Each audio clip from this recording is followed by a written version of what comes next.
Thank you. Magandang hapon po. Ako nagpapasalamat na meet ko po yung grupo ng mga Bama. Even our mga mission pastors, natuto kaming magbigay. Sabi nga, kung gusto mong matutong magbigay, punta ka doon sa La Loma. Pero kung gusto mong matutong kumuha, punta ka sa kabila. Ganun ba yun?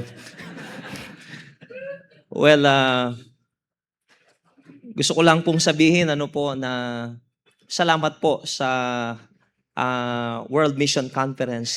Natututo tayo sa pinakamahalagang bagay. Actually, even our mga mission pastors po namin, hindi po sila nasanay nagdi-deputize pastor.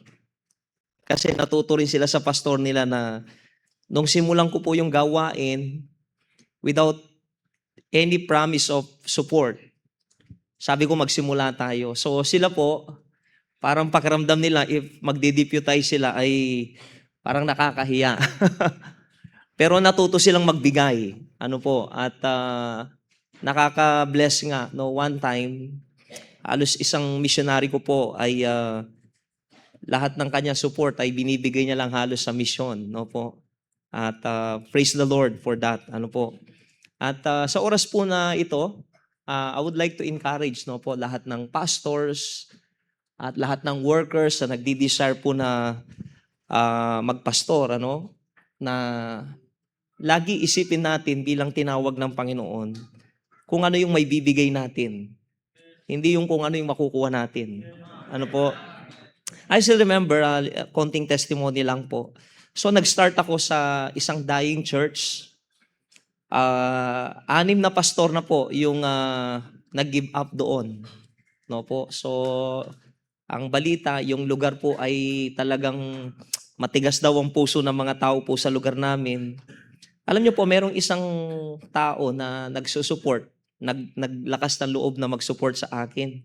Kaya lang yung way niya, kunin mo sa bahay yung support, And then pag nandun ako sa bahay, ang tagal, daan-daanan ako ng pamilya nila.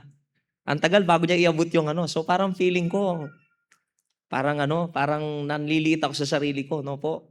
Sapagkat, alam niyo po, mga mission pastors and pastors, if we want to build respect sa mga tao natin, dapat makita nila hindi tayo nanlilimos.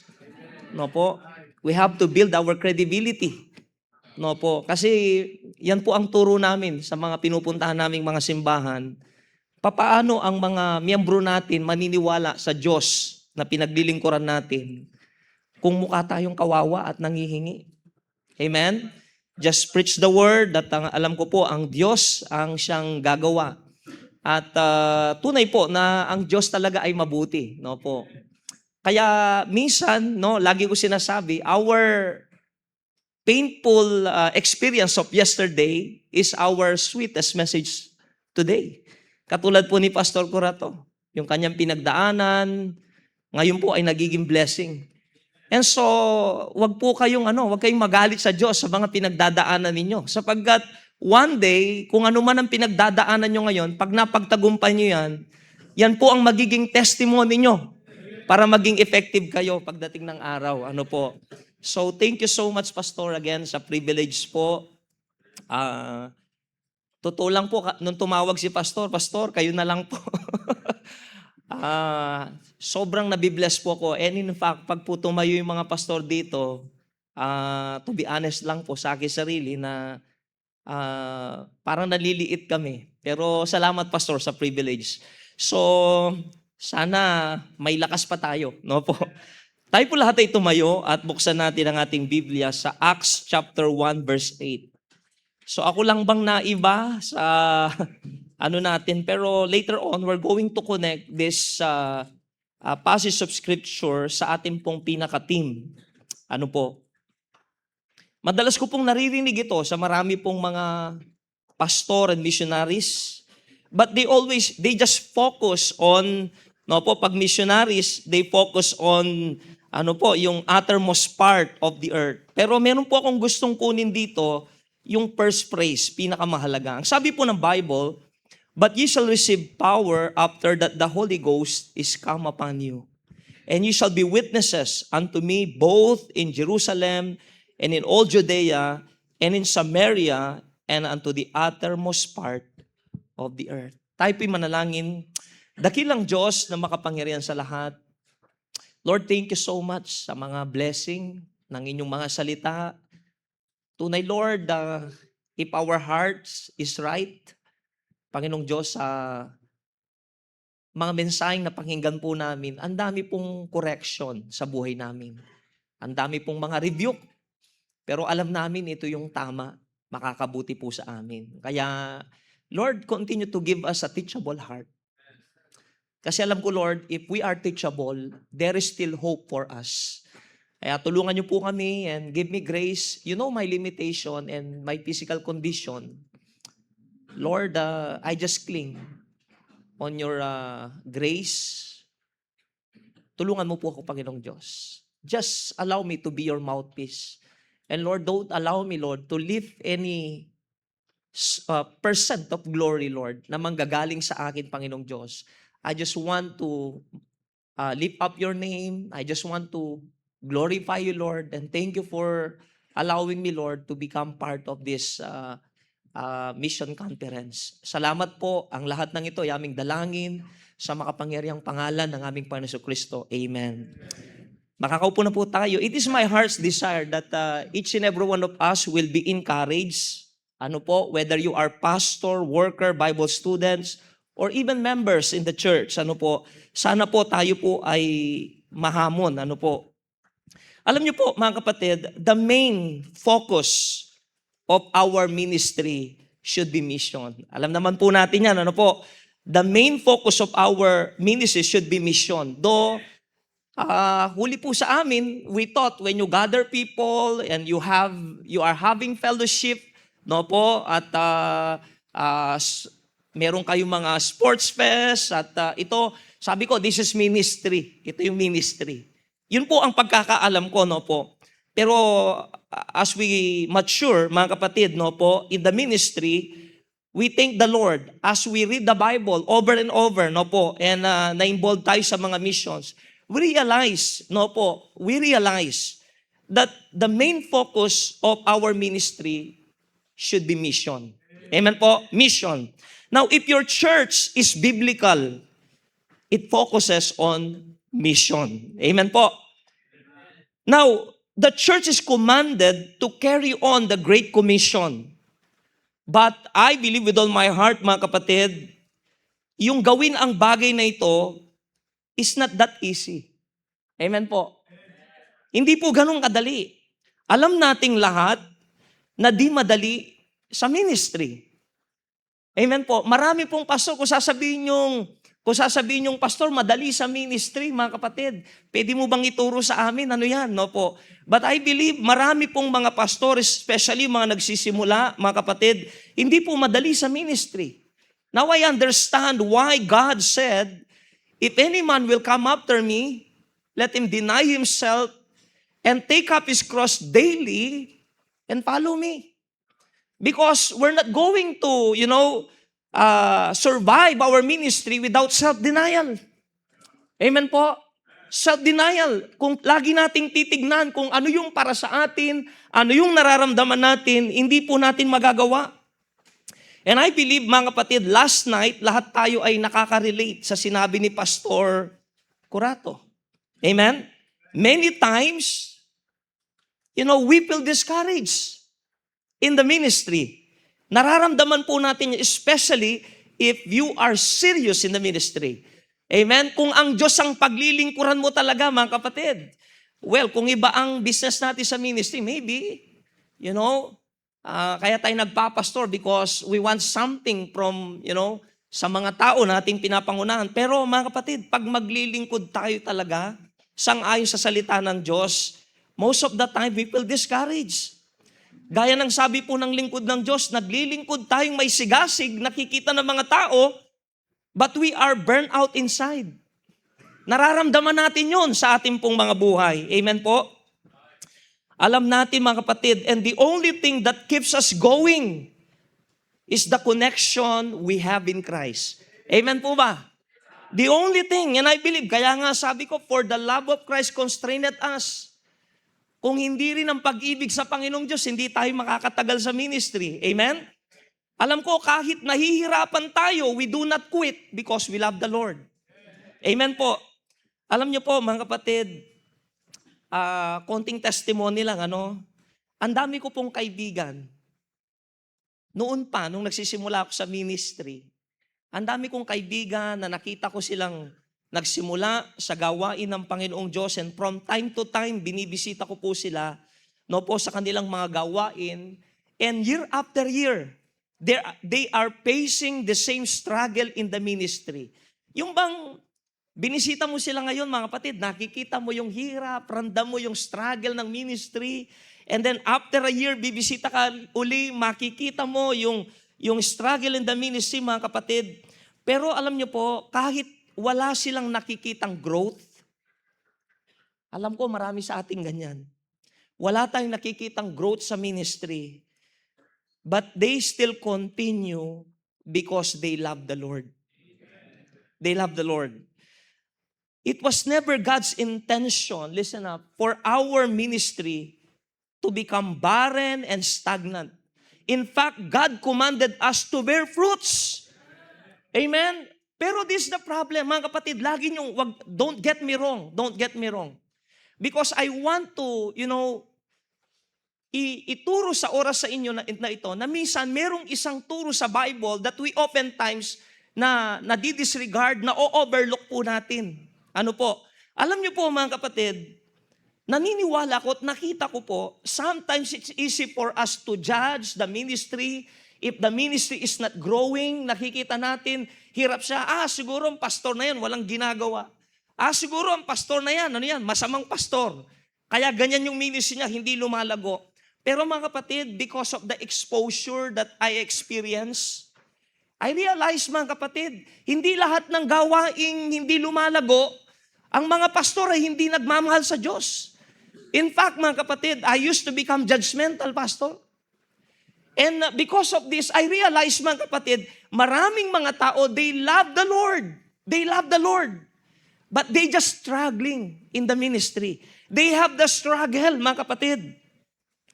Now, pastor, ano bang problema? Di ba sabi natin, we need to be connected to Christ. Kailangan tayong maging connected. They love the Lord.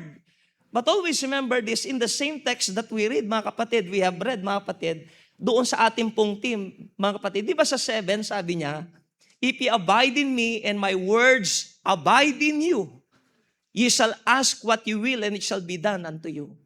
Mga kapatid, napakahalaga, hindi ka lamang nag-a-abide kay Kristo, but you also abide in His words.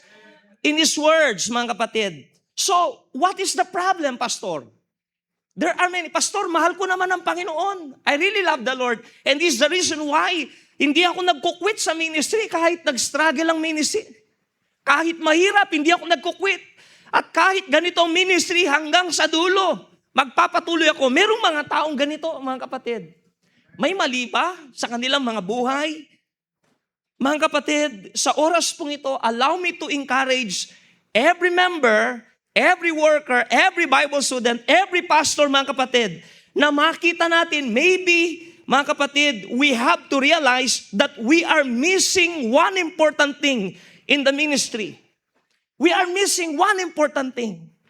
Alam niyo po, to be honest, if you love the ministry, we want to gather all the information, all the materials na pwede mo makuha sa bawat mga conferences, sa bawat mga leadership training, mga kapatid. And I realize, even though you have all these materials, but without the fire, all those materials are nothing and useless. We have to realize sa ministry po, mga kapatid, personally, the reason why we experience burnout, mga kapatid, nabi-burnout tayo, nadi-discourage tayo, kasi akala natin, mga kapatid, with our own strength, we can run our ministry. And that is impossible. If you are trying to run the ministry of God, mga kapatid, you cannot run it all by yourself.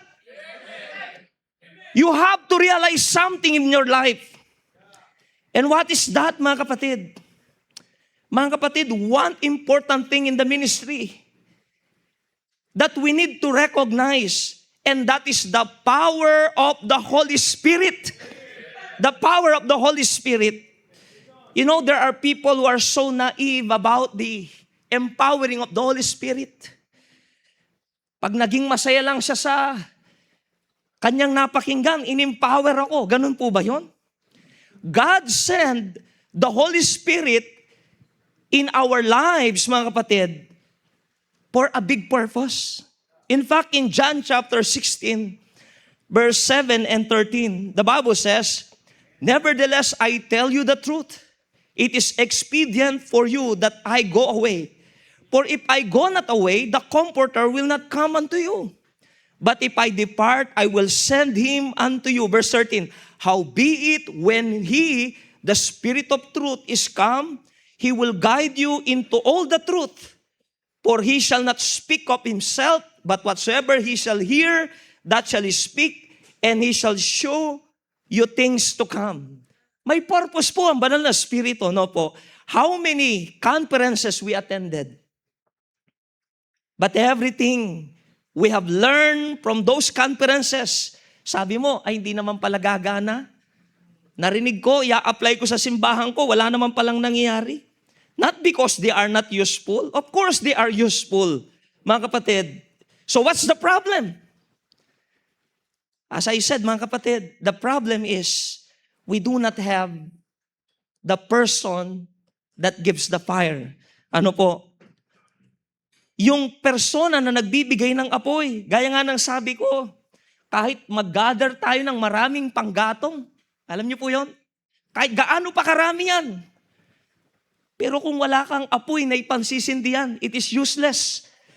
Amen po ba? It is useless. Gayon din po sa ministry na ipinagkatiwala sa atin ng Diyos.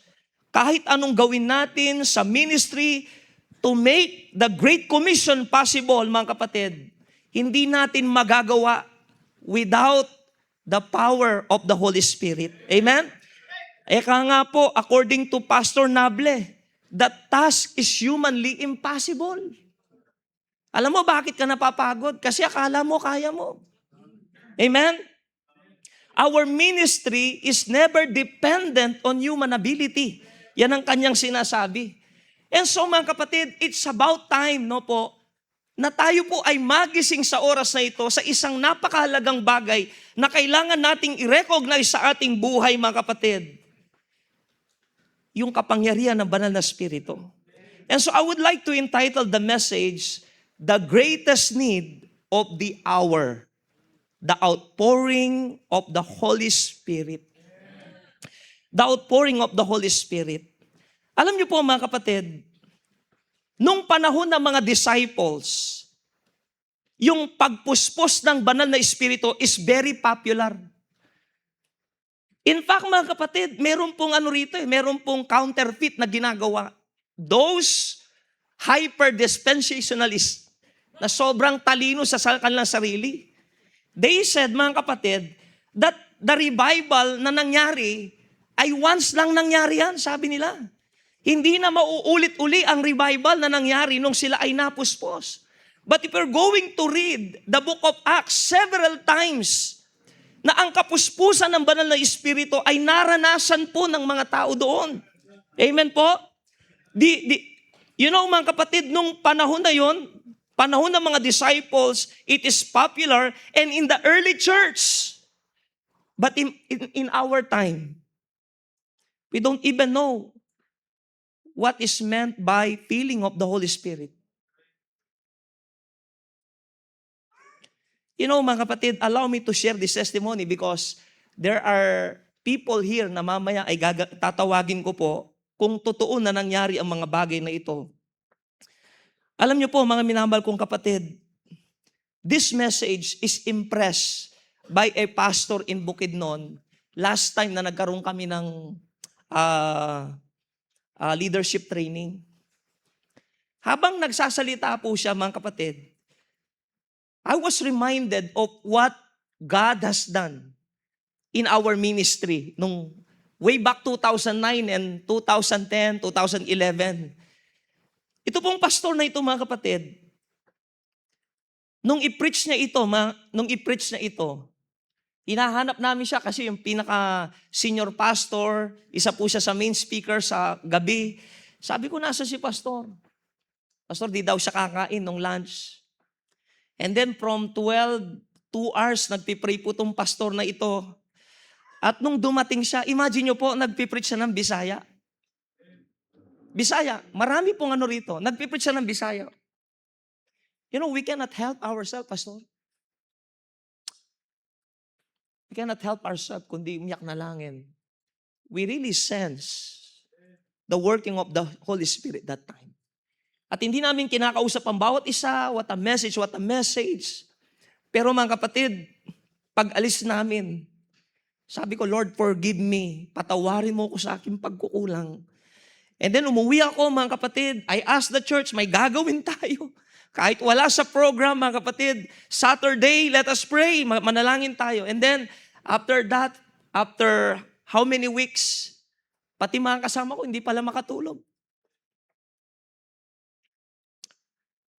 You know, even Apostle Paul, binabanggit niya yung kahalagahan ng kapuspusan ng Banal na Espiritu. And I don't know if we really experience the feeling of the Holy Spirit. Hindi ko alam kung talagang naranasan na natin ito sa ating mga buhay. In Ephesians chapter 5 verse 18, ang sabi po ng Bible, and be not drunk with wine, wherein is excess, but be filled with the Spirit. What? Mga kapatid, ano ba ang meron kapag ang isang tao ay napuspos ng banal na Espiritu? Ano bang meron? Di ba sabi niya po, be not filled with wine where is excess, but be filled with the Spirit. Alam niyo po ba, kapag ang isang tao nalasing, kung anong nangyayari sa kanya pag nalasing siya? Di ba kapag tahimik ka, abay, nagiging madaldal ka. Amen? Wow! Dati, pagka hindi ka lasing, yung asawa mo, maglaba ka. Oo, maglalaba. Di ba? Pero pag naglasing ka, lumalakas sa loob mo, di ba, sa asawa mo, tumigil ka dyan. Di ba? Di ba? Merong mga time, nakikita natin ang isang tao, pag under siya ng espiritu ng alak, nawawala siya sa katinuan. You know, the point na gustong makita ng Diyos dito, hindi sana alak ang pumuspos sa atin, kundi ang banal na Espiritu. Because when we are controlled by the Holy Spirit, mga kapatid, makikita mo, mga kapatid, that it is not you na gumagawa sa ministry, kundi ang banal na Espiritu. In fact, mga kapatid, they were commanded, they were trained, they have the best teacher, yung mga disciples po natin, they have the best teacher, they have experience kung paano lumabas. But why is it? Sabi ng Panginoong Diyos, tarry here sa Jerusalem and wait for the Holy Ghost to come upon you. Amen po. Mga kapatid, listen to this. I believe, alam natin ang presentation ng gospel. And by that time, even though without the Holy Spirit, ang mga disciples, they are well able to preach the gospel. But bakit sabi niya, tarry here, wait here until you receive the Holy Spirit, ye shall receive power after that the Holy Ghost is come upon you. Mga kapatid, lagi ko pong sinasabi, it is not enough to have heart for the ministry. To be honest, ang dami na nating nakitang mga pastor, they love the Lord. But for, maraming years in the ministry, wala pa rin nangyayari. Walang nangyayari. Because we fail to recognize our power. And that is the Holy Ghost. Amen? God gave us the Holy Spirit to empower us. By the way, wag mo nang taas ang kamay mo, baka magkamali tayo. Sino dito naranasan mo na mapuspos ng banal na spirito? Have you ever experienced na naisip mo talaga, ito yung kapuspusan ng banal na spirito? Naranasan na ba natin ang mapuspos ng banal na spirito?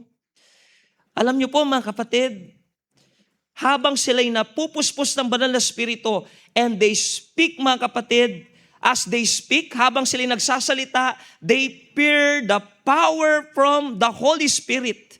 This is the work of the Holy Spirit in the lives of men. In fact, mga kapatid, in the book of Acts, we don't have much time, but Acts chapter 2, verse 41, alam niyo po ba mga kapatid, that even in the book of Joel chapter 2, verse 28 and 29, ito pong pagpuspos ng banal na spirito na ito ay pinrapisay and naranasan po nung panahon ni Peter.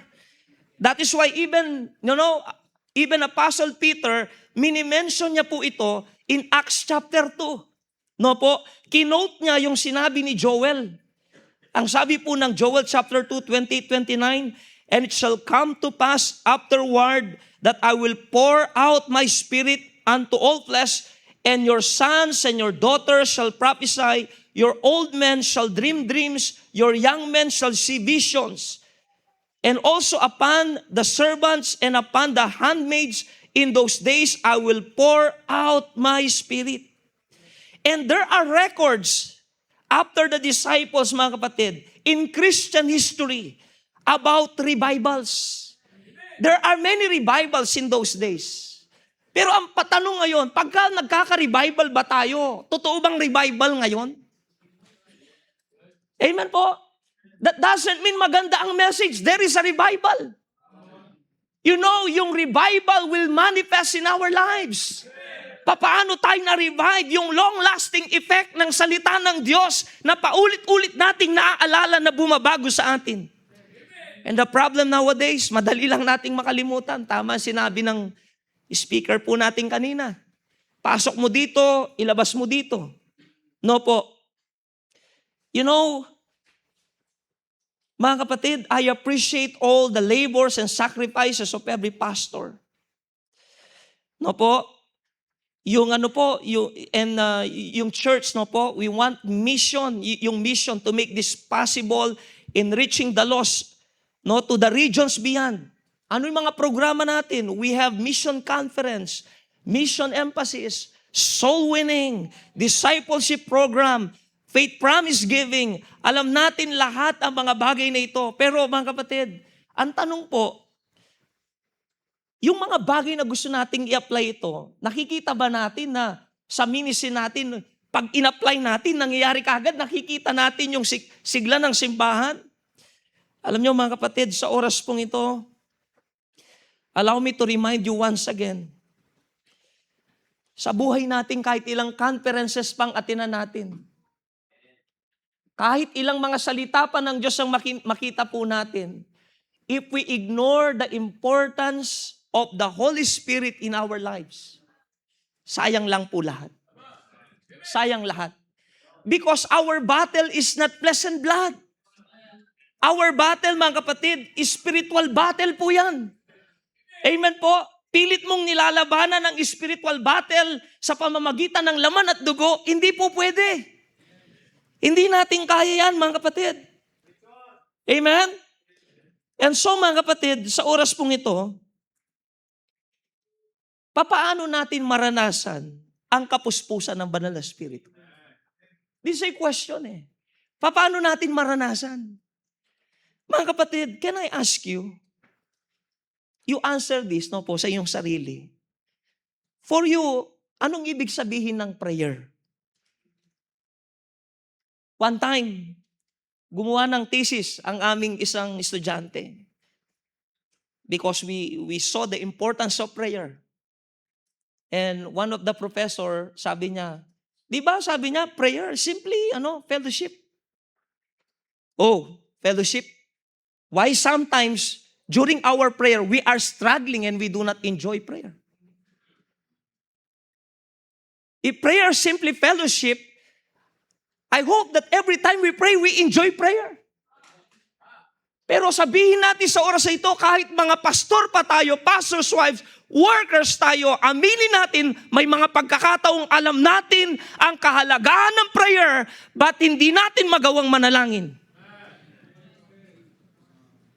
What is prayer?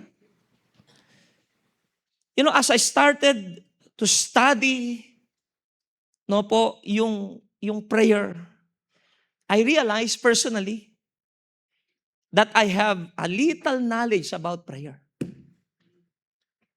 Yes, a little knowledge. Mga kapatid, sa oras na ito, I want to explain what is going on during our prayer. Prayer is a spiritual battle. Alam niyo po ba yun, mga kapatid? Pag nananalangin ka, there is a spiritual battle going on during prayer. And this battle oftentimes takes place in our mind. Dito natin na paglalabanan po itong ano na ito, mga kapatid, itong panalangin na ito. May battle. There is always a struggle.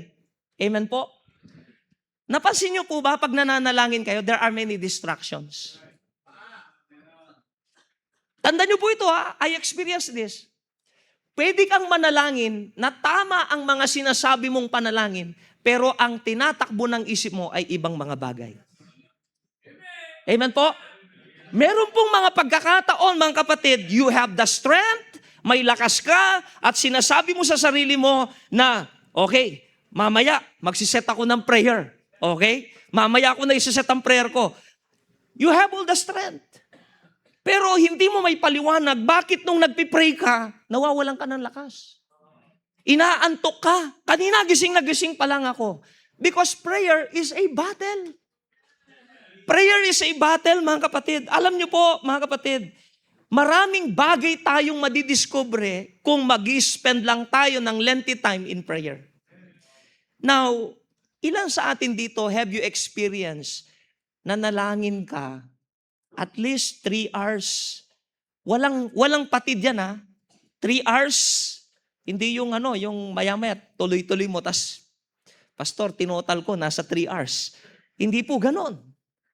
You prayed 3 hours. Alam niyo po, I agree with Pastor Ramil. Pastor, inaayunan ko kayo 100% doon sa sinabi niyo. If you pray, kung dati ka nagpipray ng 1 minute, and you pray, mga kapatid, 5 minutes, may matututunan ka doon sa panalangin. May kakaiba kang mararamdaman kumpara doon sa 1 minutong panalangin. And when you extend your prayer from 5 minutes to 15 minutes, Pastor, may nangyayari na hindi mo na ipapaliwanag. May nangyayari, mga kapatid. At kapag ka in-extend mo yung prayer mo from 15 minutes to 1 hour, ay sabihin ko sa iyo, mga kapatid, you can sense something inside na hindi mo mapaliwanag. And as you continue, mga kapatid, may mga bagay na minsan maging ibang tao pag tinitignan kanila, parang sinabi niya, it's a new person. Iba na ito, hindi na siya ito. Because, mga kapatid, you are being led by the Holy Spirit. Kailangan nating maranasan ito, mga kapatid. Alam nyo, mga kapatid, minsan may mga struggle sa unang panalangin. Amen? Allow me to illustrate, kasi yung puntos natin, conclusion. Ganyan ang preaching ko sa Church of Sorry. Mahaba yung intro. Conclusion. Meron pong Kristiyano na sobrang linis ng kanilang buhay. Pag malinis ang buhay mo, listen carefully.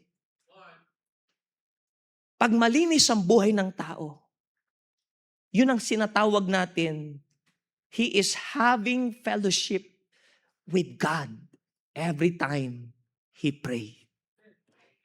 Yan po yung mga tao na yan na kahit may mga bisita sila, they set aside time na to pray because they enjoy their time sa Panginoong Diyos.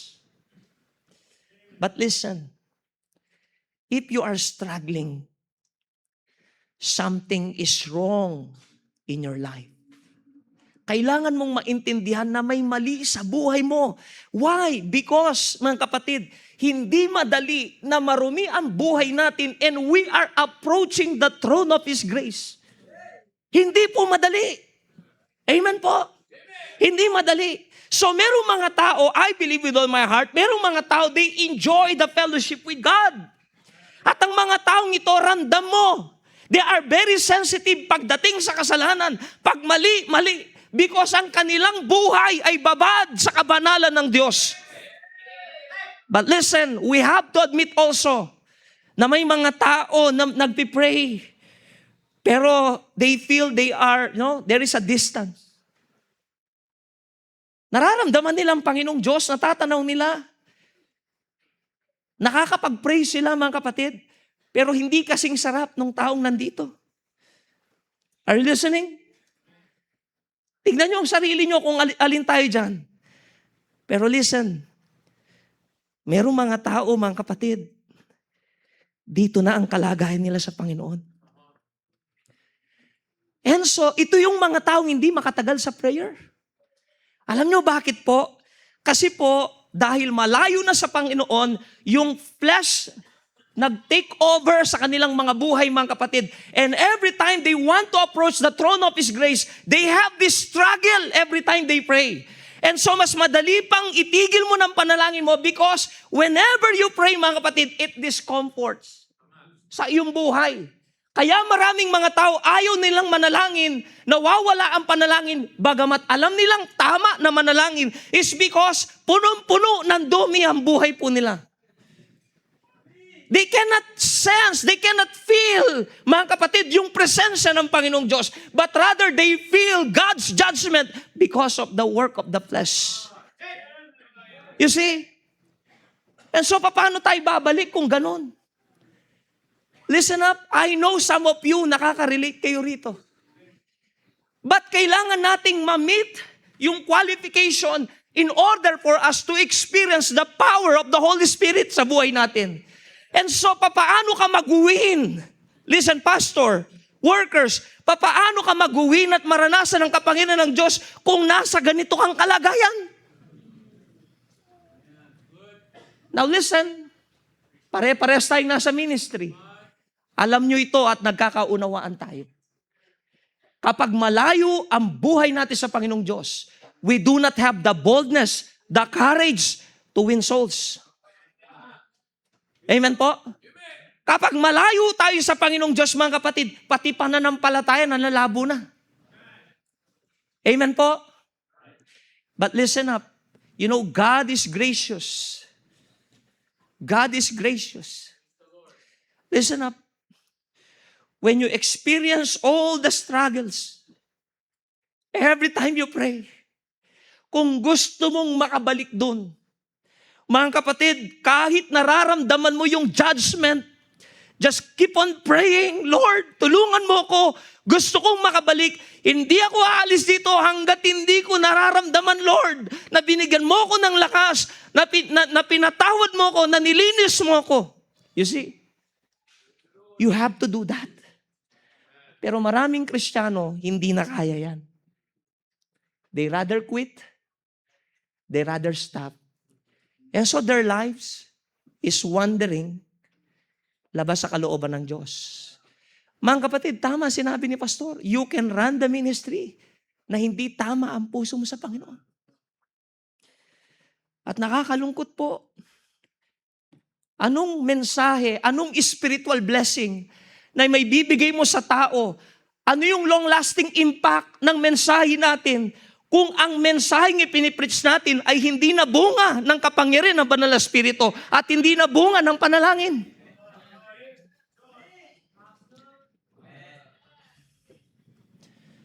You know, listen up. Don't you know that Jesus Himself is a good example of prayer? I want to challenge you. Kailan ka nananalangin? Pastor, pag nagkamali ako, pag hindi tama nagagawa ko, ganito po, pag may pangangailangan. Mga kapatid, are you better than the Lord Jesus Christ? Mas mabuti ba tayo at mas magaling tayo sa Panginoong Jesucristo? Bakit ko sinasabi ito? We Baptists, we believe that Jesus Christ is not only the Son of God, we believe that He is God. We believe also, mga kapatid, that the Lord Jesus Christ Naniniwala tayo si Jesus Christ, sinless siya. He is perfect. He cannot save us if He's not perfect. Amen po?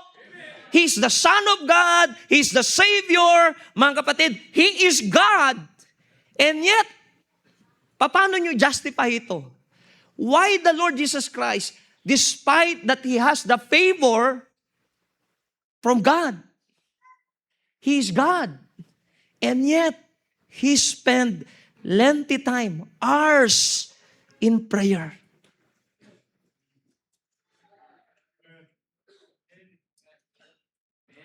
Alam nyo, gusto lang sabihin ng Diyos, when I came 100% human.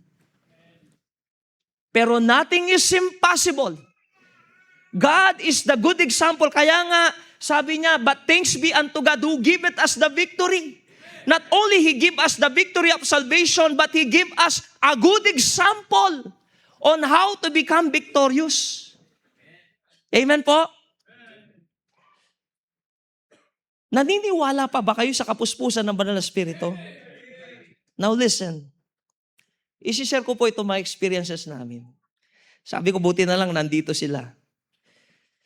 Meron po akong kaklase, Pastor Dayan. Nasaan siya? Ayun, nandun siya. Pabababayin sana kita dito para makita nila kung... Meron po kaklase si Pastor Dayan. Valedictorian, matalino yan. Matalino, Pastor.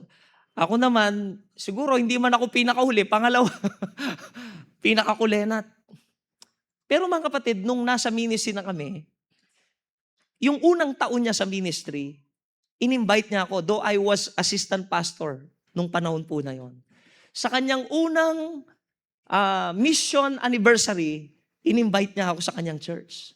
So, anong aasahan mo? Kagagraduate nyo, kagraduate po lumabas na. Anong aasahan mo pagka-graduate ay magsimula siya ng gawain? So, ang inaasahan ko, pagpunta ko po sa lugar nila, meron silang medyo malaking building. Malaki po yung building nila. Pero hindi pa simentado. Hindi pa simentado that time. Ang mga upuan nila, kawa-kawayan.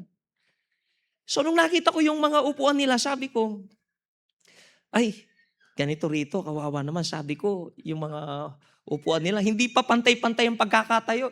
Kasi kung gumanon, di ba?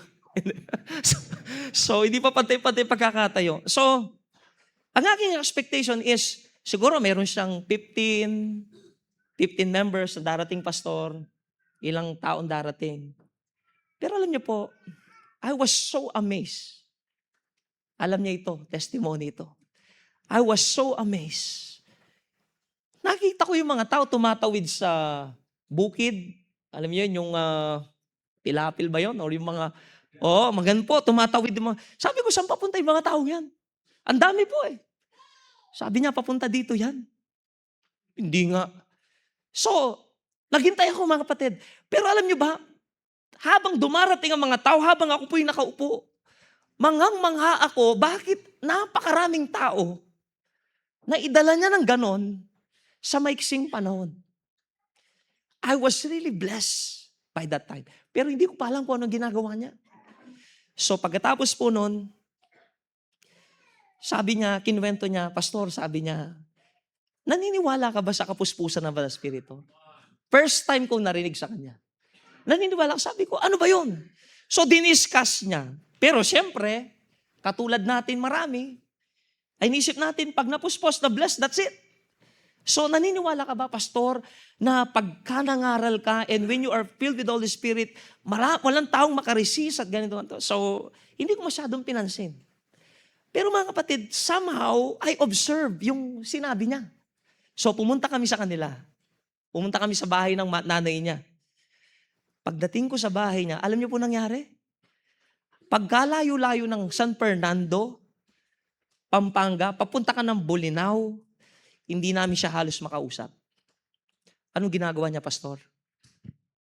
He always pray. Sabi ko, nagdaramdam na ako eh. Sabi ko, pagkalayo-layo nito, hindi man lang kami, kakausapin niya lang kami, kain tayo, maya-maya, Pastor, nagpipray siya. Nagpipray. And by that time, yung kanyang mga pangaral. Gustong-gusto siyang ini-invite sa iba't ibang lugar. So, umuwi ako, may doubt eh. Amen? May doubt eh. Di totoo yan, valedictorian, matalino, kaya normal. Ako, bobo. So, hindi totoo yan. So, this what happened. Ang aking pastor, Pastor Tony Bautista, very soft-spoken preacher po yan. Mga kapatid, ang sabi ng Bible, in fact, mga kapatid, dumating pa yung time, halos almost half of our members, dahil mabait ang aking pastor, talagang may mga nagrebelde, alam niyo po yun, no? Talang kulang na lang, sirain ang simbahan. Pero merong pagkakataon, bigla ako namamangha, nagpipreach ang aking pastor, hindi ko lang, natsyempohan niya lang ba yung message? Ba't ang ganda ng message? Siguro natsamba. Because that message is very powerful. The next time we preach, pinag-uusapan na namin ng bayaw ko, nila Ruel. Ano kayang, si pastor, ba't napapansin nyo ba? Yung pag nagpipreach siya, kulang na lang, tumayo mga balaybo natin.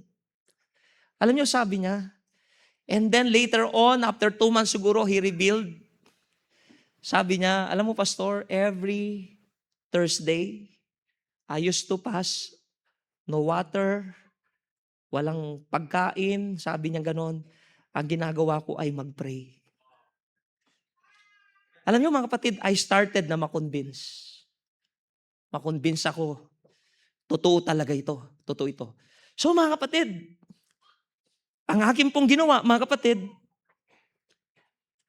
I started to pray. I started to fast. Wala akong sinasabihan. Wala akong sinasabihan. So natapos ako, wala namang nangyari. And then I started to fast. Nagkakaroon ko ng desire, mga kapatid. Pero there was one time, pinag-closing prayer ako ni Pastor Tony. At nung mag-pray ako, mga kapatid, yung bayaw ko, yung ibang young people, Pastor, bakit nung nagpipray ka, parang hindi ikaw ang nagpipray? You know, I started reading books about prayer. You know the books, buti na lang, hindi ko alam saan galing the essential prayer kay E.M. Bounds and the necessity of prayer of E.M. Bounds. As I read that book, I realize wala akong alam sa prayer. And so mga kapatid, habang inaaral ko yun, naging passionate ako sa pananalangin, mga kapatid. Alam niyo po ba mga kapatid, nung nagsimula akong manalangin, listen, as I said before, kahit worker ka, marami kang kalokohan. Pero mga kapatid, dahil nakita ko yung importansya ng panalangin, even though I have the struggle, I keep on praying to God. Until I realize, wala na ako sa baba. Nandito na ako. Listen up. That doesn't mean you are okay na sa Panginoong Diyos. Tapos na yun. Maraming mga tao, wala naman akong kasalanan, I'm okay. Alam niyo mga kapatid, pag okay ka na sa Diyos mga kapatid, this is the time mga kapatid na you have to continue in prayer so that you can experience the feeling of the Holy Spirit in your life mga kapatid. Until one time, this is the first time I realized, hindi man kayo maniwala mga kapatid, habang ako'y nakaluhod sa Panginoong Diyos, nakita ko't nararamdaman ko as if God is so close to me. And listen to this. That is the turning point of my life. Alam niyo po ba, nung ako'y worker, I used to start, outreaches. Sa una, tama, makaka-relate kayo rito. Di ba sa una may nadadala tayo? Pero eventually, dahan-dahan ding nawawala. Di ba? Ang dami mong tao, palaro, tapos lahat papakain, lahat gagawin mo, tapos dahan-dahan, nagsasawa na. So lilipat ako, nagsimula ako sa EPSA, alam nila yung barangay, bigo. Nagsimula sa Kutod, bigo. Nagsimula sa Bagong Silang, nagsimula sa Kapaya. Doon po sa lugar namin yun, mga outreach, ang tagal kong tinatrabaho, I always fail. Until I came to the point, maybe sinasabi mo rin sa sarili mo ito, Alam niyo, sabi ko sa isang dinidisciple ko, bayaw ko po yun. Pastor Mike, kapag ka na-send out, nag-graduate ka sa Bible school, work ka na kagad. Hindi tulad ko, ako. Ang dami ko munang hanggang parang nawala na ako ng lakas. Parang hindi ko na kaya magsimula pa ng gawain. And so mga kapatid, habang nandun yung ganung pakiramdam, I started to pray. Ganito po nangyari. Nilinis ko po yung hagdan namin na may maliit na pintuan, na puro kalat doon, madilim. Nilinis ko yun. Nilabas ko lahat ng dumi doon. Gumawa ko ng maliit na table. At pag sinara ko doon, mga kapatid, thick darkness. And I started to pray. Matapos ako, 15 minutes, okay, labas. Balik ako doon uli. Di ko namamalayan. Umaabot na pala ako 1 oras. Pero ito matindi, mga kapatid. Ang nanay ko, narinig ko, si Kokoy, kanina pa siya dyan 3 oras na, di pa lumalabas. Ang luha. Mga kapatid, sipon, sama-sama na. Umiyak ka sa Panginoon, you enjoy His presence. That time, Pastor Tony will testify. Marami po kaming associate pastor para i-handle ang mga tatay sa church. Hindi nila magawang pagbuwin, lagi nag-aaway. Pero when my pastor, sabi niya, dito ka. Alam niyo po, bihirang maging mainit sa simbahan ng mga tatay. Because pag ang tatay ang kumilos, revival talaga.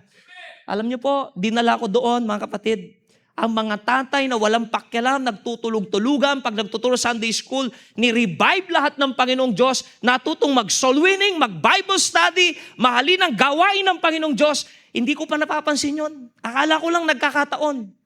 Dumating po yung time sa simbahan nila, Bernadette. Nandiyan si Bernadette. Yung kanilang simbahan, dying church, matanda na po ang pastor. Sabi ko, tutulong ako dyan. Magtrabaho dyan. Sabi po, pastor, napakabait po ng aking pastor. Talagang, saludo kay Pastor Tony. Pag-pray niyo po ang aming pastor na mild stroke pa lang siya kamakailan, pero salamat, nakauwi na po siya. Ang aking pastor is not selfish. Natutunan ko sa kanya yan. That's why, how many product of our church, may humihingi pong mga simbahan na kailangan namin ng magpapastor dito. Kahit umiyak sila. Ang gawain, sabi ko, hindi lang sa atin, kundi may pangangailangan dyan. Pinampupuno po namin because the influence of my pastor. Ayan, kailan kinumission si Pastor Chris. May isang pastor naghahanap ng manggagawa, pwede magpastor. Sabi ko, pwede po. Mga kapatid, alam niyo po, nagpaalam ako sa aking pastor, pinayagan niya ako. Mga kapatid, by the grace of God, that dying church, ay ngayon, ang lagu-lagu na po ng gawain. Nagkaroon ng mga workers at yung napangasawa ni backslider dati, nasa si Bernadette. Ayun. Backslider dati to eh. Kaya nga nung manliligaw to, liligawan ng ibang church. Sabi ko, di ba backslider ka lang dati? Si Ed na lang. Hindi, biro lang. So, dati po, nagkaroon ng maraming Bible student. And by that time, I'm still on fire. That is the time I decided na magpastor po sa Grace. Sa Grace Baptist Church. Alam niyo po, pagpunta ko sa Grace, pagpunta ko pa lang, nakita ko yung, because you love the Lord, gusto mong i-take lahat ng challenge. Sabi po, Pastor, marami na pong nagpastor dito pero iniiwanan. Sabi ko, ano pong problema? Bakit iniiwanan? Wala po kasing pera, Pastor. Pag makita niyo po yun, Pastor, parang creek, tapos ang tawag po sa simbahan doon, parang kulungan ng baka. Opo, ganun ang tawag po doon. In fact, for 17 years, hindi nila alam na may Baptist Church doon. Kasi nung nagsisimula na ako doon, sumakay yung tricycle, dali niyo po ako sa Baptist Church. Saan po Baptist Church? Doon sa wala po. Nagtanong sa mga kasamang tricycle driver, may alam ba kayong Baptist Church? For 17 years, patay ang simbahan. Are you listening?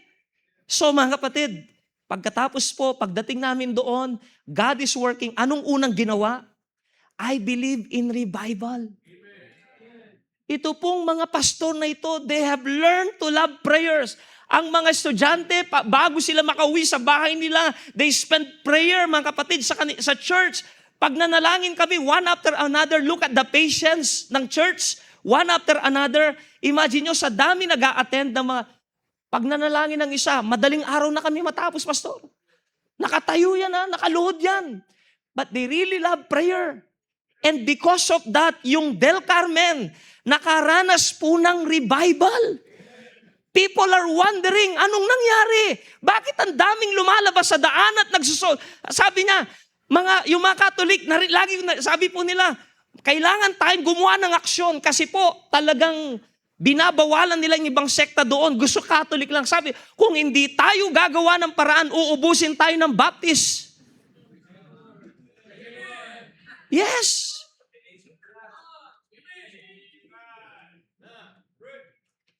Imagine, sa panahon natin ngayon, meron pa kayang naniniwalang totoo ang revival? Listen, wag mo munang pag-alinlangan hanggat hindi mo ginagawa. You have to experience, manalangin mga minamahal kong kapatid, hanggang maranasan mo ang kamay ng Panginoon. So the question is this now, Pastor, until now, meron ba ito? Alam niyo bakit ako umiiyak? Nung napakinggan ko yung preaching ni Pastor Neri, matandang pastor, ang lakas pa. Actually, nakita ko yung buhay niya talaga. Sabi niya, pag magpipreach siya, talagang sineset apart niya yung kanya sarili, kinoconsecrate niya para po sa power. Alam niyo po, sa dami naming nangaral doon, leadership. Pero sa bagay tumatak sa isip namin, habang nangangaral siya, nakita ko ang buhay ko noon, Pastor. Alam niyo nung problema, tama yung sinasabi ni Pastor, pagka meron ng ministry, minsan nagiging busy ka. Busy ka sa ministry. Ang napapabayaan natin ay ang ating prayer time. Alam niyo po, kamakailan lang, ewan ko, tama po yung nararamdaman natin. Siguro, after nating mag-preach, nadi-discourage tayo, Pastor, though we deliver the message na maayos. Kasi, alam niyo po, ang gusto naming makita, yung mga tao, yung lumalalim sila sa Panginoon.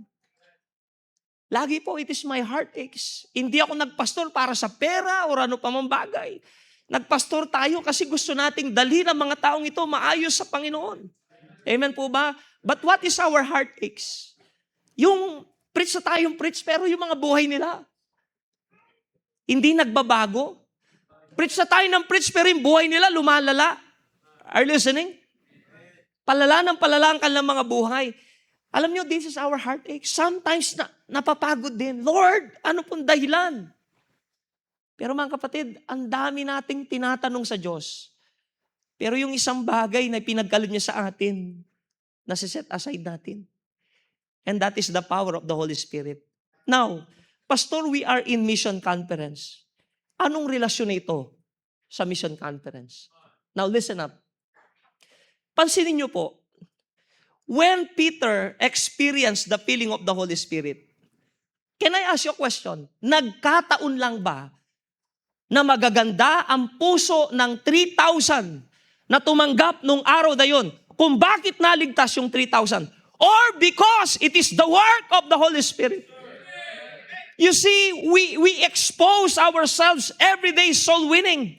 One thing we realize, even though you have the gospel, mga kapatid, dala-dala mo ang Biblia, without the power of the Holy Spirit, you are going to fail.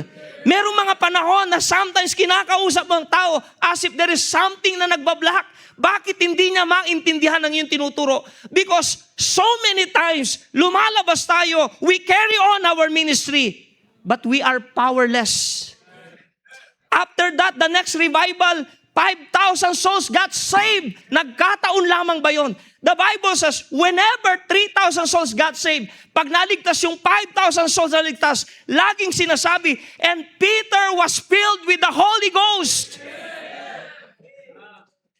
What is my point? You know, sa panahon natin ngayon, ibang-iba na po eh. Wala na kasing nagiging pattern. Wala na kasing nagiiwan ng example na titignan natin. You see, alam niyo po, habang Pinipreach ko to, I feel so guilty. Panginoon, I don't even deserve to preach this because minsan nga naranasan namin pero nawala naman. And even my friend, alam niya sa sarili niya, dumating kami sa puntong busy sa gawain, pero bakit hirap na kaming makalapit sa panalangin? Sometimes, ang pagiging busy natin sa ministry, ang naglalayo sa atin sa Panginoong Diyos. Mga kapatid, listen to this. Alam niyo po, naniniwala ako, kahit konti lang ang ibigay mong oras sa paglabas, as long that you have a quality time with your God, may result po yan. Pero kahit anong busy mo, pag yan ang pinabayaan mo, sayang ang buhay natin. Sayang ang effort natin.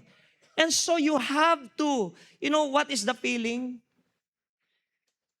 Yung habang nananalangin ka, there are many distractions sa isipan mo, ang daming gumugulo sa'yo. Kaya nga po si Jesus Christ, mga kapatid, maintindihan natin bakit po nung nanalangin siya, kulang na lang yung mga lumabas na pawis ay parang dugo. Because it requires focus and concentration. Don't allow Satan to penetrate in your prayer. Focus on God. Hanggat po may mga penetration, hanggat mas maraming distraction, ibig sabihin malayo ka pa, but you need to keep on going. Mag-pray ka, mga kapatid, until such time, listen, yung discomfort ng ating katawan, you will realize, tatangis ka. And by that time, yung prayer mo, hindi na ganito. Di ba? Usually prayer natin, Lord, ingatan mo ko, ingatan mo yung health ko, ingatan mo yung ministry, ingatan mo, pagkaloob ng pangangailangan namin, Lord, ganito. You know, in Romans chapter 8, verse 26, the Spirit helpeth our infirmities. Sapagkat hindi natin alam kung anong ating ipapanalangin. Pagka nakakonect ka sa Diyos, your prayer, hindi na po selfish. Nag-i-enjoy kang ipanalangin ng ibang tao. Nag-i-enjoy ka pati mga kaluluwa. Amen? Because that is the time you are already connected to Christ. Amen po? Nararamdaman mo na ang puso ng ating Panginoong Diyos sa ating mga buhay. Mga minamahal kong kapatid, I still believe sa kapuspusan ng Banal na Espiritu. Naniniwala pa rin kami. Mga kapatid, I will close with these 3 things, mabilis na mabilis lang. Don't you know that prayer mortifies the flesh?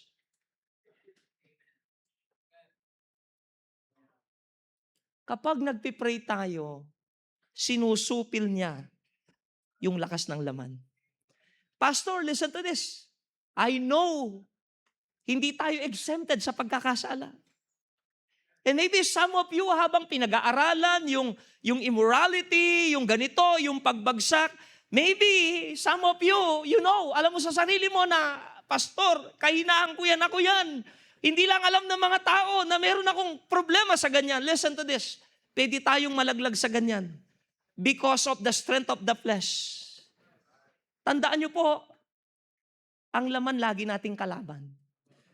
Huwag niyong sabihin, pastor tayo, di na tayo tatablan ng mga ganyang bagay. Nararamdaman pa rin natin yan. Pero pag aatake yan, anong panlaban mo? Bakit? Ilang kaya? Huwag naman po sana, no po? Pero yung iba, nilegalize na ito, pastor, no? Ilang kaya sa atin po, may mga pastor, okay lang daw basta mag-asawa kayo na nanonood ng pornography. You see, gaano karumi ang isip ng mga taong ito? Because they are already corrupt. Nalunod na sila sa gawa ng laman sa kanilang mga buhay. But even Apostle Paul in Romans chapter 7, he's telling us, yung bagay na gusto kong gawin ang siyang di ko magawa. Pero yung gusto kong gawin ang siyang di ko nagagawa. Mga kapatid, sabi niya, I realize it is the flesh that dwelleth in me. You know, every time we pray, why there is a struggle? Because that is the time you are having battle. Amen? Yung flesh and spirit, naglalaban po yan, mga kapatid. And so, wag kang tumigil sa panalangin hanggat you feel the discomfort in your prayer. Because pag nalampasan mo yan, mga kapatid, maniwala ka, mawawala ng desire yung flesh sa buhay natin. Alam niyo, pastor, bakit maraming pastor mukha ng pera? Kasi umiira na laman, greediness and covetousness. That is flesh. Yung kalibugan, yung karumihan, sometimes even behind the pulpit, mga kapatid, nagsasalita sila ng mga malalaswang salita at maraming mga tao, amen, amen. But if you are spirit-filled, mga kapatid, kahit mag-isa ka lang, tatayo ka doon. Hindi tama yan.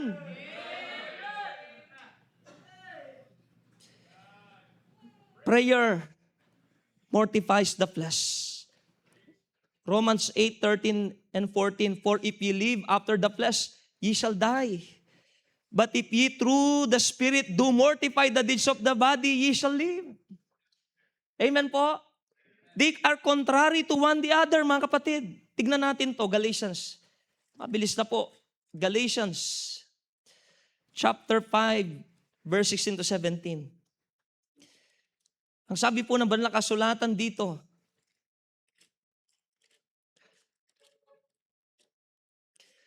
this I say then, walk in the Spirit, and you shall not fulfill the lust of the flesh. For the flesh lusteth against the Spirit, and the Spirit against the flesh. And these are contrary the one to the other, so that ye cannot do the things that ye would. Amen? Kaya nga sabi ng Bible, no? Alam niyo po ba, ang pinakamasarap na buhay natin, kung hindi mo pa naranasan mapuspos, yung pinakamasarap na pakiramdam ng buhay Kristiyano ay nung panahong naligtas tayo.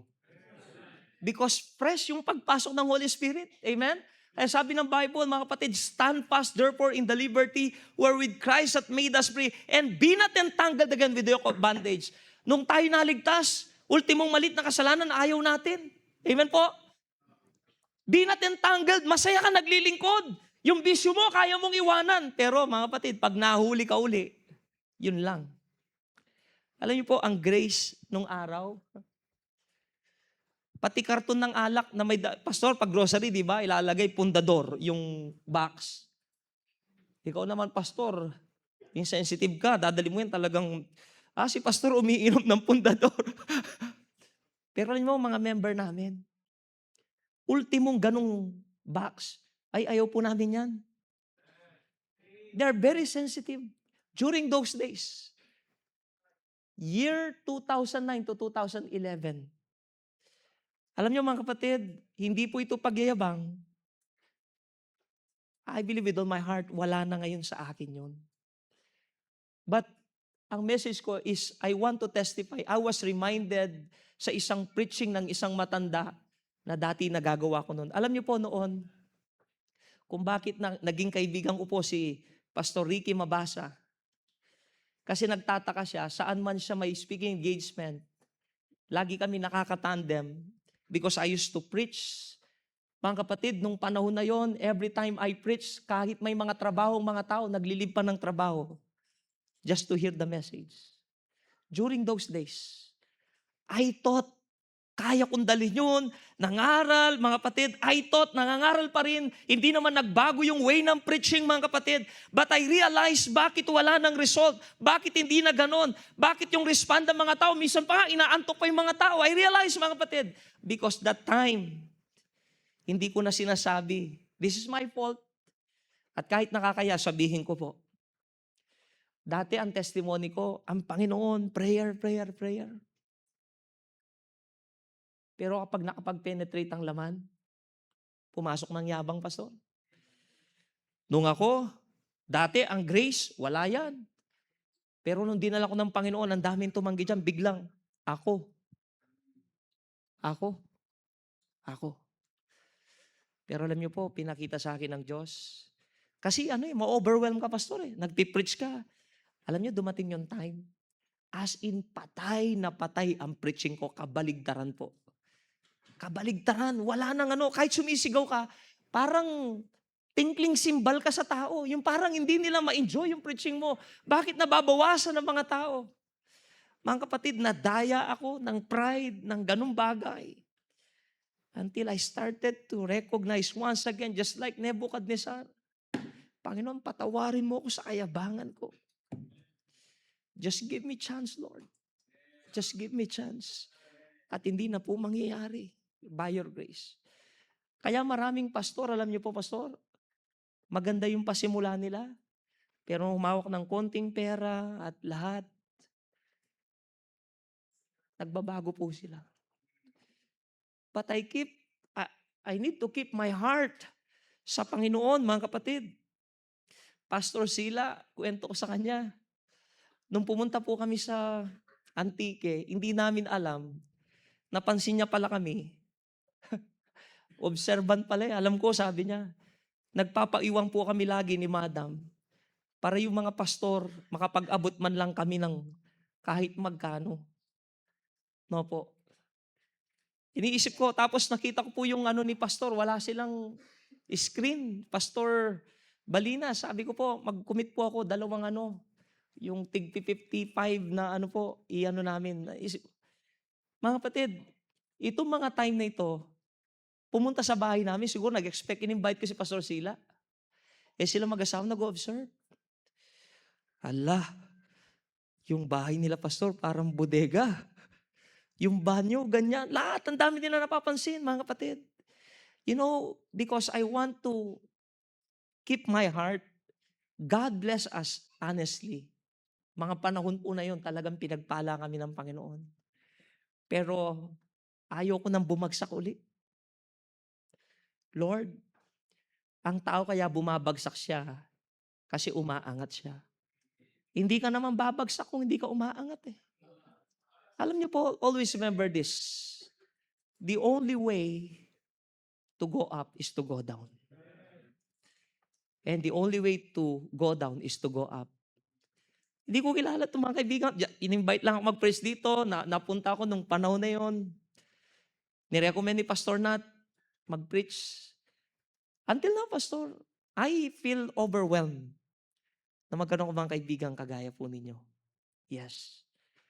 Pero, lagi, just like Apostle Paul, I keep my body under subjection because we don't want to be a castaway. Mga minamahal kong kapatid, listen, prayer mortifies the flesh. Prayer consecrate lives. Pag namatay na yung nasa ng laman, Pastor, ay makikita mong buhay mo ang sarap. Sana lahat tayo, pag pinag-uusapan yung kabanalan ng Diyos, lahat tayo nagiging masaya, po? Because, po, let us worship the Lord in the beauty of His holiness. Ang sarap makasama ng mga taong malilinis ang puso. Alam mo, pag mag-uusapan kayo, mga kapatid, magaganda lahat yan. Hindi yung mga pag-uusapan nyo, puro karnalidad, mga malalaswang usapan. Amen? And listen, mga kapatid, prayer empower the believers. Prayer. You see, listen, you want a great change sa buhay natin. You don't have to gather any materials. I challenge you sa inyo pong lahat. Just open your heart sa Panginoon and start spending time, quality time in prayer. Mga kapatid, pag hindi ginawa ng Diyos ito, itinataya ko ang reputasyon ko. If you pray, talagang sincere prayer, ibigay mo sa Panginoong Diyos. I-open mo ang puso mo. Just be honest. Lord, kahinaan ko to. I have struggled. Lahat. Don't say flowery words. Hindi kailangan ng Diyos ang flattery lips. Just be honest. Kahinaan ko to. Kahit pastor ka pa, kahinaan ko to, Lord. Tulungan mo ko. Ayaw ko masira ang buhay ko. Ayaw ko masira ang ministry. Lord, use me. I want to experience your power. Listen. Up to now, the very purpose why God sent the Holy Spirit is because the Holy Spirit will become our power. Thank you so much po, Pastor.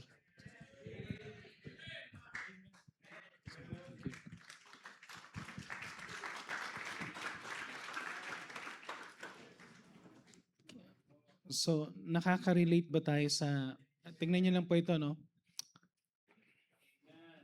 dumating ako sa punto, Pastor Kokoy, na may nagsabi kasi sa akin na, Pastor, yung mga messages mo offensive. Yung, sa akin personally. Sabi nila, wag kang, parang ano ba, sumunod-sunod na sinasabi nila. Then, parang gusto ko nang huminto na mag-preach ng, okay. Pero, magiging questionable talaga ang isang tao. Tingnan nyo lang to, no? Questionable ang isang tao na nag enjoy sa kasalanan na para bang, imagine nyo po ito, no? Ewan ko kung nararamdaman nyo po ito na ano, pero pag pastor ka, tapos ma-realize mo na may maririnig ka mga pastor, nung bagong mananampalataya ako, grabe yung ano ba na, nung na-save ka, di ba sabi mo, alam mo, Panginoon ang pinag-uusapan, Holy Bible yan. So, alam mo yung, tawag dito, yung kinamuhian mo yung kasalanan, pinagpe-pray mo na mag-overcome sa kasalanan. Tapos may makikita kang mga ano na worker na hindi nagiging maayos ang buhay. Di ba na-open ka bilang bagong mananampalataya? Di ba? Pumasok kang ganda-ganda ng puso mo bilang Bible College. Tapos nakita mo yung ibang Bible College, hindi maayos ang buhay.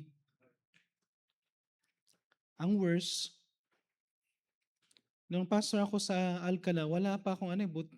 Pag sa province, medyo ano eh. Pero na naging pastor ako dito sa Metro Manila, at may maririnig kang mga nangyayari sa mga pastor, the way they live, the way they speak, the way na concentration nila, ito na yung concentration nila. Parang sabi ko, Lord, nasa tamang lugar ba ako? Ano yung pakiramdam na nasa tamang lugar ba ako ng ang title ko is pastor, tapos may maririnig kang pastor na ilang beses nang nahulog sa kasalanan, lilipat lang ng lugar, the same way, mambabastos, bababuyin yung mga babae sa church, pupunta sa ibang church, ganun ulit, paulit-ulit. Sabi parang, Lord, parang ang hirap naman yata nito na parang we have a title of a pastor tapos babuyan na ang pag-uusapan natin na sabi ko, Lord, na wow, ano, yung tapos kapag nag-preach ka ng ano, masakit, pagsasabihan ka ng mga pastor na mas matanda sa'yo.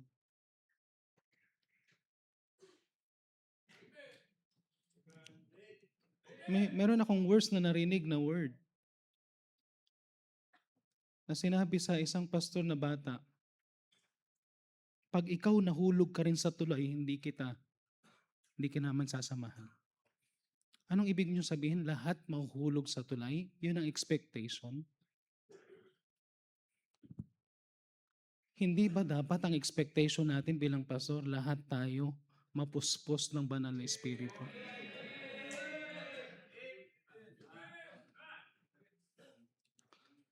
Hindi ba dapat ang nasa isipan natin is makita natin yung working ng Panginoon, the same thing na ginagawa ng Panginoon, the power of God in our churches? Na habang papalapit ka ng papalapit sa Panginoon, ako naniniwala, dati noon, di ba, pag meron kang puting damit, akala mo puti, no? Pero kapag nakadikit ka sa isang maputi talaga yung damit, saka mo ma-realize yung damit mo pala hindi pala puting-puti, kundi dilaw na. Nakukuha niyo po yung ibig sabihin? Akala mo maayos pa yung ano mo, pero hindi na puti eh, putim na, putim. Hindi mo namamalayang kulay gray na yung damit mo. And honestly speaking, malaking question lang. Hindi ba dapat habang lumalapit ka sa Panginoon, dati ang layo mo sa Panginoon, nasa mundo ka, nasa kasalanan ka, wala kang pakialam kung anong ginagawa mo sa mundo, ini-enjoy mo yung kabastusan sa buhay mo. Gamitin ko na yung word, even yung kalibugan sa buhay mo, kasinungalingan sa buhay mo. Wala tayong pakialam, we are lost. Tama? Tapos di ba nung na-save ka, parang ang term mo, ayoko sa simbahan, baka masunog ako. Ni ayaw mong hawakan yung Bible kasi baka mapaso ako. Ni ang hirap nga mag-pray dahil para bang wala akong karapatang mag-pray. Tapos nang nasave ka, ang sarap ng pakiramdam na sinabi ng Biblia, lahat ng kasalanan mo napatawad. Yung press na ikaw ay kasi save, ang sarap mag-pray.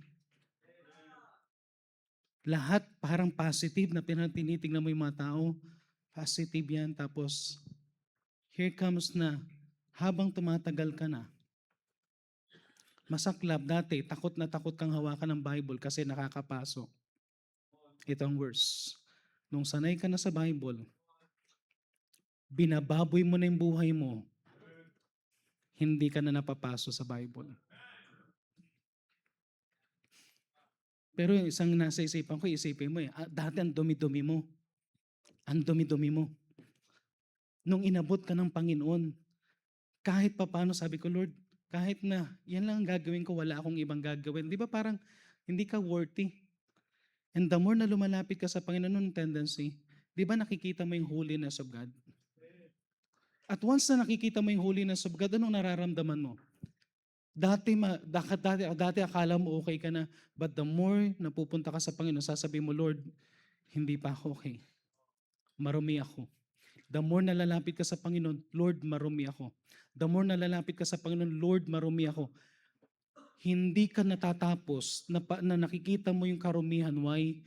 Because God is pure holiness. At malaking question sa akin ng isang pastor o isang manggagawa o isang Kristiyano na sinasabi niya, lingkod siya ng Diyos, pero hindi niya na nakikita yung holiness of God at pagsasabihan mo, masyado ka namang banal, sobra ka na, pupunta ka na sa langit. Lagpas ka na sa langit. Nasasabihin pa sa'yo, alcohol ka ba? Sobrang linis mo kasi. Di ba dapat habang lumalapit ka sa Panginoon, lilinis ka? Pero ang problema natin ngayon, itong worse, bakit ang lakas ng boses sa mga tao na hindi na nagpe-preach ng holiness at silang ginagaya natin? Alam niyo yung isang bagay lang? Flesh. But I thank God na nung narinig ko yan, parang revive ulit na parang, Lord, wala akong pakialam kung anong sasabihin ng iba. Lumapit lang tayo sa Panginoon. At sabihin ko sa inyo, pag lumalapit tayo sa Panginoon, marami kang makikitang impurities sa tao. Sa pure impurities sa sarili mo. And while you preach, you're preaching to yourself. Sana bumalik ulit. Sa ministry, alam niyo, isang bagay na naging courage lang sa akin, John chapter 16, verse 12 to 13. John chapter 16, verse 12 to 13. Ang ministry, hindi ko tatanggapin yung pagiging pastor ng Laloma Baptist Church kung hindi ko nabasa at binigay ng Panginoon yung John chapter 16, verse 12 to 13. At ito yung pinakaano natin I have yet many things to say unto you, but you cannot bear them now. I thank God for that verse. Kasi yan ang personality ko. Pag sinabi mo sa akin yung ipapagawa mo at nakita ko na hindi ko kaya, quit na ako. Pero sabi ng Panginoon, hindi ko muna sasabihin sa iyo lahat dahil hindi mo pa kaya ngayon. Pero tingnan niyo yung promise sa verse 13. Howbeit, when He, the Spirit is come, Spirit of truth is come, He will guide you into all truth. For He shall not speak of itself, but whatsoever He shall hear, that shall He speak, and He will show you things to come. Ito yung nawawala na sa mga hindi ko po hindi tayo nagtataas na but ito yung namimiss ko na klase ng conference. Ito yung namimiss ko na klase ng preaching. Yung bang pag nakinig tayo, hindi yung nagpipreach ang nakikita natin. But ang nararamdaman na natin, imagine mo to, Kanina pa tayo, kahapon pa tayo na nakikinig. Iba-iba yung tumatayo na tao dito. Pero alam niyo isang bagay? Habang nagpe-preach sila, marirealize mo, Lord, ang layo-layo ko na sa prayer. Hindi mo nakikita yung nagpe-preach. Nararamdaman mo yung sarili mo, ang layo-layo ko na. Kaya pala ako nadi-discourage madalas, ang layo ko na. Hindi na ganun kaano yung prayer. Nararamdaman mo yung, alam mo yung, ang nakikita natin yung sarili natin sa layo natin, sa distance natin sa Panginoon. Tapos ni-remind ulit tayo ng Holy Spirit ngayon.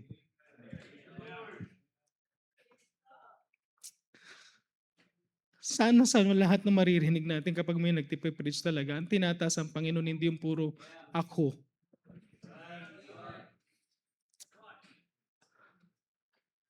Kapag ang preaching na ang naitataas tao, that is the flesh.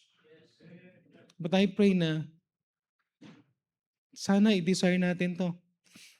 Alam nyo, something will happen if all of us will start to kneel down. Balik tayo sa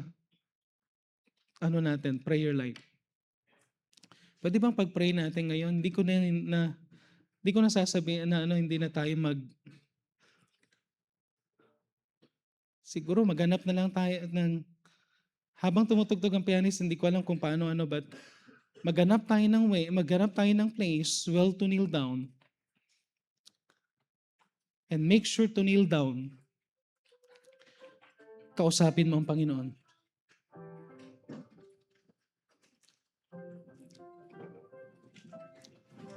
Maghanap ka ng place.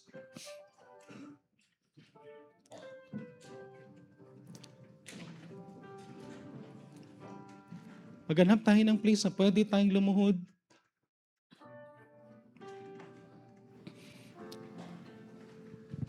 Let's go back sa Panginoon. Bumalik tayo, kumonekta tayo sa Kanya. Let's connect to the Lord. Kung hindi natin ma-experience ang connection na yan as a pastor, hindi natin ma-connect ang miyembro sa Panginoon. Lahat ng preaching natin will be in vain, kahit gaano kaganda yung outline mo, kahit gaano ka kasikat, kung hindi na naitataas ang Panginoon sa prayer natin.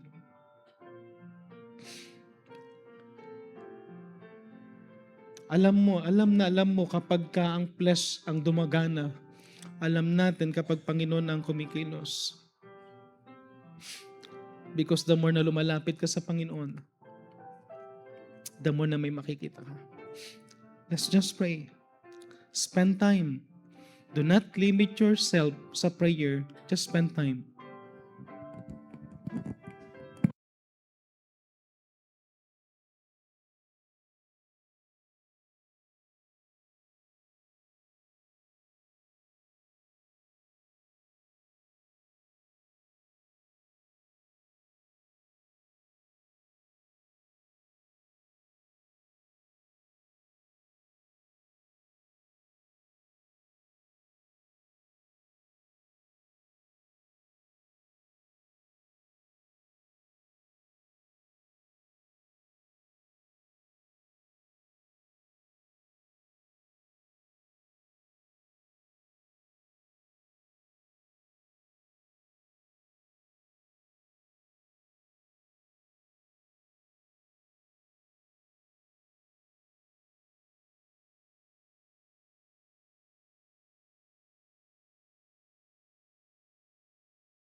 Let's ask God for forgiveness sa isang bagay. Sometimes ito yung i-ask natin ng forgiveness. Baka yung mga conferences natin ay nagiging traditional na lang. Ano yung ibig ko sabihin na traditional na lang? That we need to do it every year.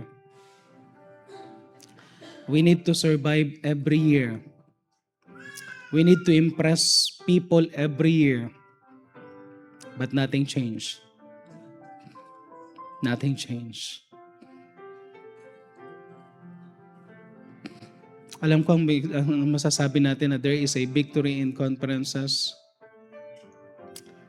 If something happen, if something change happen, kahit sa isang tao lang. Amen?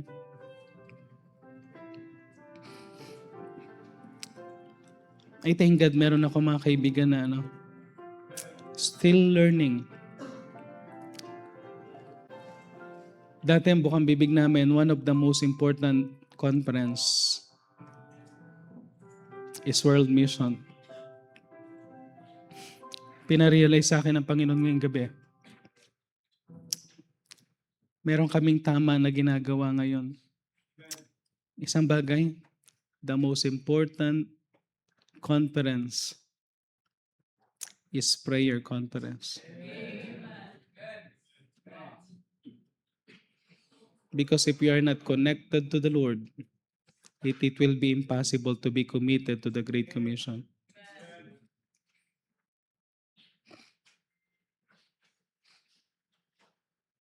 Mas maganda yung preparation ng missions conference kapag nagkaroon muna ng prayer conference. Ganda nga, maraming mga conference, no? Bible conference. Kasi hindi na nila, binababoy na nila to eh.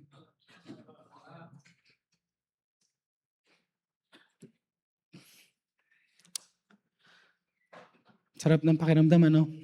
Sino sa inyo nabibigatan kayo sa ministry na parang hindi mo na alam ang gagawin mo? Hindi mo na alam kung paano mo itataas yung faith ng tao, hindi mo na alam kung saan mo kukunin yung budget sa church, hindi mo na alam kung ano yung gagawin mo para yung mga member is manatili sa church. Ang sarap ng pakiramdam, yung bang pag sinabi mo na yung Lord, help me.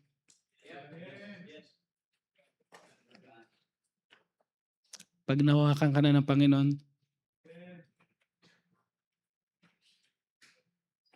amen?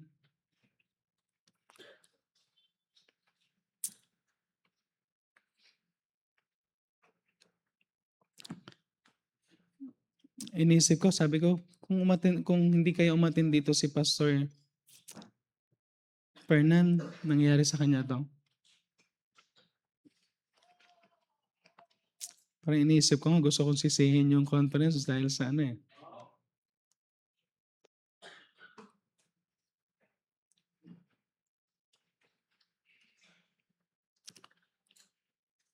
Pero alam yung isang bagay, may ginagawang Panginoon, may ginagawa din ng Diablo talaga eh. Amen? Pero yung merong ma-revive dito na worker, may ma-revive na missionaries, may ma-revive na pastor, may ma-revive na church or member, it's worth it. Amen? So, ano lang tayo, medyo, alam ko yung time natin, parang ayoko nang tingnan yung orasan eh. Kasi kakain pa tayo, gusto ko sana, dire-diretso na, no? Pero kain muna tayo. Amen? Pero maraming ginagawang Panginoon kapag I think the real gathering of God's people at ang Panginoon ng naitaas, maghiwa-hiwalay tayo mamayang gabi. Isa lang mapag-uusapan natin. Walang kayabangan sa buhay natin.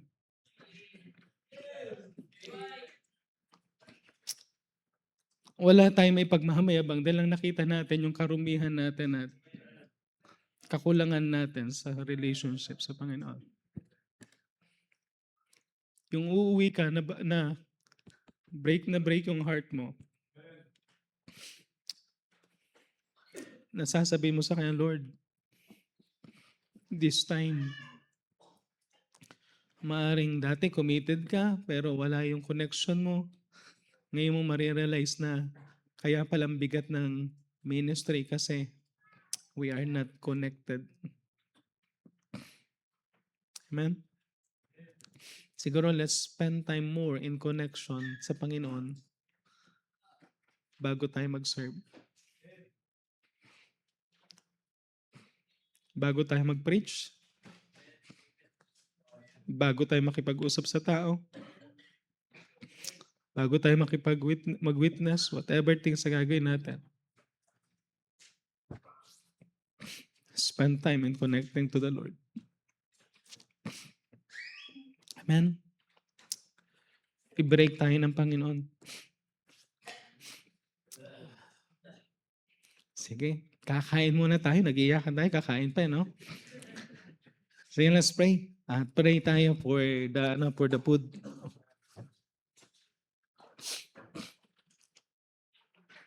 Pastor Ryan, pag-pray mo yung food.